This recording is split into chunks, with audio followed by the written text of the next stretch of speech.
Hi everyone, this is May Park. Welcome to another video tutorial on my blog and YouTube channel. Today I'm going to show you how to create floral one-layer cards by stamping the solid images on the background. I'm going to use the rock and roll stamping technique for my first card and the simple stamping technique for the second card.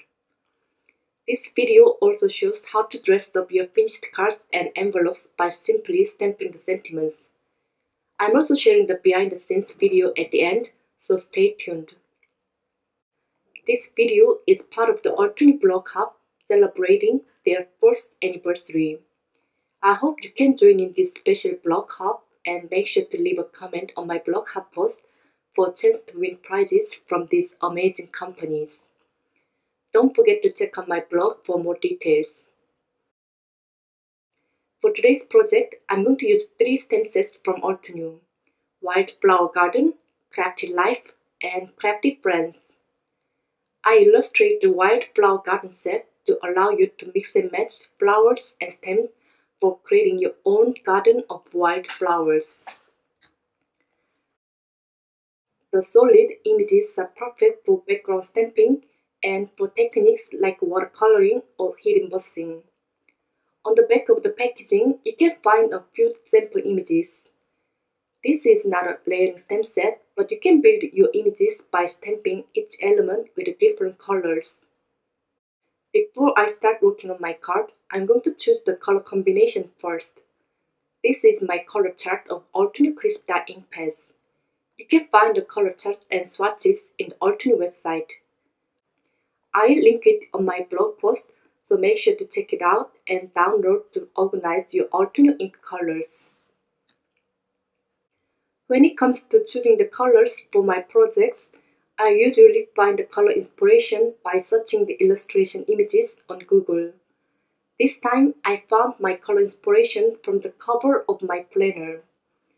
I really love the retro feeling of this floral illustration, and I decided to choose my ink colors based on this beautiful illustration. I will include a list of Altenew ink colors on the description box below and on my blog hub post in case you are interested in the colors I used on my cards. Today I'm going to create 2 cards using the same stamp set but with different stamping techniques. And I already practiced a couple of cards before I started filming my video. On the left card, I stamped the images with one-time stamping and added some dots between the images to fill in the gaps. For the second card, I used the rock and roll stamping technique to add some darker color to my images to add some depth and interest to my background. I'm going to cut my panel into 4¼ inch by 5½ inches using Timur's tonic paper trimmer out of Altenew Spice Yogurt cardstock. You can always stamp your images on the card front directly for one-layer card. However, I found that it's easier to get a crisp image when I stamp on a separate cardstock panel. Most of the time, I use Nina Solo White cardstock for stamping. But this time, I'm using Spice Yogurt cardstock, which looks more close to ivory color, because the natural grains in this paper gives it a beautiful earthy texture. I'm placing my A2 size panel inside the original Misty stamping tool, and I'm using magnets to hold the paper in place. When you create a stamp background with large images, it's always good to plan out the placement of your sentiment first before stamping the images. So I'm pulling out my sentiment stamp from the Crafty Life stamp set. I'm going to ink up the stamp with Altenew permanent black ink, but you could use any black ink you may already have. Then I'm closing the Misty door to stamp it onto my paper. Since I didn't get a good impression, I'm going to stamp one more time to get a nice and intense impression. It's now time to create my own background. I'm going to pull out my stamps from the Wildflower Garden stamp set. When it comes to creating my own stamped background, I always start stamping larger images first and fill in the gap with the smaller images later.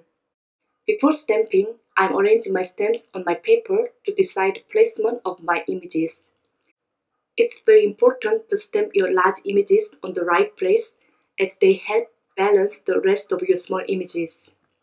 Once I'm happy with the arrangement of my flower and stamp, I'm going to ink up my flower stamp with a loose ink first and add a darker shade of pink to the edge of my stamp with a coral bliss ink. Then I'm closing the misty door to stamp my flower onto the paper. Please note that I'm going to stamp twice or 3 times in the same position each time when I stamp the images until I complete my entire background. This is the beauty of using the Misty Stamping tool. This tool helps me stamp the images in the same and perfect placement to get a good and intense impression. It also allows me to stamp several images at once to save my time. If you don't have this Misty Stamping tool, you could use a regular acrylic block or stamp press for stamping. As I mentioned earlier, there are some sample images you can build using the Wildflower stamp set. However, you will create many other images by mixing and matching flowers and stems. Here I am customizing my stamp by stamping part of other image. I'm masking off the image with post-it note to stamp only partial image. You can do some stamp surgery by cutting your stamps with scissors if you want to. You don't have to use the stamps as designed. You can bend your clear stamps or cut them apart to customize your stamps. That's the beauty of clear stamps. With 10 different flowers of various sizes and plenty of corresponding leaves and stems, you will be able to make endless floral backgrounds with this Wildflower garden stamp set. Now I'm going to turn on some music and speed up the stamping process. I'll be back once I'm done stamping.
After my stamped background is done, I'll be mounting my stamped panel on the A2 size white top folding card base using Altenew glue tape.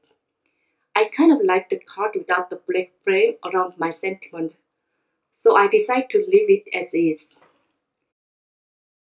For my second stamped background panel, I also stamped the sentiment from the Crafty Life stamp set, but I only used one color for stamping each image. This time, I'm going to add some dust between the images using the fine tip of Altenew Artist marker.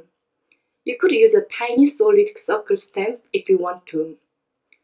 Depending on your projects, you can add dust in various colors instead of using one color. Here, I'm adding dust using a couple of colors, Mango Smoothie and Arctic.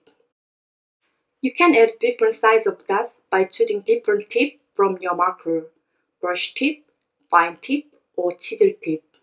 You can also create a different look by choosing the distance between each dot. If you are looking for an easy way to dress up your stamped background, this dot technique will give your card a more finished look. If you haven't done it yet, I strongly recommend you give it a try. I'll be mounting my stamped panel on the A2 size top folding card base using Altenew glue tape. I'm going to stamp some sentiments inside and back of my cards using the Crafty Life and Crafty Friends stamp sets. I changed my mind and decided to draw a frame around the sentiment using Altenew Jet Black Artist marker and my ruler. You can use any black marker or black pen you may already have. I also made some matching envelopes by stamping the sentiments on the flap of my envelopes. You could heat emboss the sentiment with gold or silver embossing powder to add elegance to your envelopes. It's been a few weeks since I created one nail card, and I really love how my card turned out today. Very easy and simple that anyone can create. Which card do you like the best? One nail card with simple stamped images and tiny dots, or one nail card with multi-shaded images and framed sentiment? I think I prefer the card without dots. Before I go, I'm going to put my iPhone camera back to show you how my craft desk looks like after my projects are done.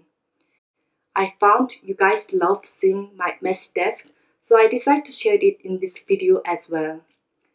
This is the clamp mount that I use for holding my iPhone to film the video.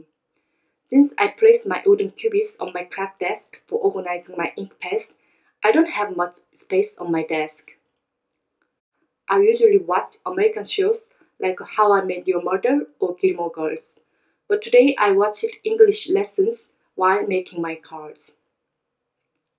Do you have any favorite shows you watch when you create? Feel free to share it in the comment box below. I also display my finished cards on the shelf so I can inspire by my own creations when I make cards. How do you store your finished projects? Please leave a comment below. I'd love to hear from you. That's all for today.